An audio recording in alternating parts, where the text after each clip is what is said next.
പുഴയ്ക്ക് നോക്കുമ്പോൾ തന്നെ അറിയാം ഭയങ്കര വേദനാജനകമാണ്. അതിൻ്റെ അപ്പുറത്തും കാടാണ്, ഇതിൻ്റെ മറുവശം കാടാണ്. കാരണം വെള്ളം എവിടേക്കാണ് ഏത് ഭാഗത്താണ് കയറി തളം കെട്ടി നിൽക്കുന്നത്, അവിടെ വെള്ളം കുറഞ്ഞു പോയ സ്ഥലത്ത് മയ്യത്തുകൾ ബോഡികൾ ഉണ്ടോ എന്ന് നോക്കിക്കാണ്ടാണ് ഞങ്ങളൊരു 5-6 കിലോമീറ്റർ ഉള്ളിലേക്ക് നടന്നു വന്നത്.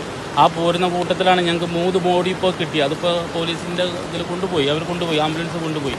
ഇനിയുള്ളത് ഇതാണ്, ഏത് ഭാഗത്താ തിരയുക എന്നുള്ളൊരു കൺഫ്യൂഷൻ. കാരണം ആ ഭാഗത്ത് കൂടിയും ചാലിയാർ ഒഴുകുന്നുണ്ട്, ഈ ഭാഗത്ത് കൂടിയും ചാലിയാർ ഒഴുകുന്നുണ്ട്. കഴിഞ്ഞ 2018 പുഴ തിരിഞ്ഞൊഴുകിയ ഒരു ഭാഗം കൂടിയാണ്. കാരണം ഇവിടുത്തെ അവസ്ഥ അതിൻ്റെ മറുകരയ്ക്ക് പോകാൻ കഴിയില്ല. കാരണം എന്താ വെച്ചാൽ അത്രക്കും വീതിയുണ്ട്.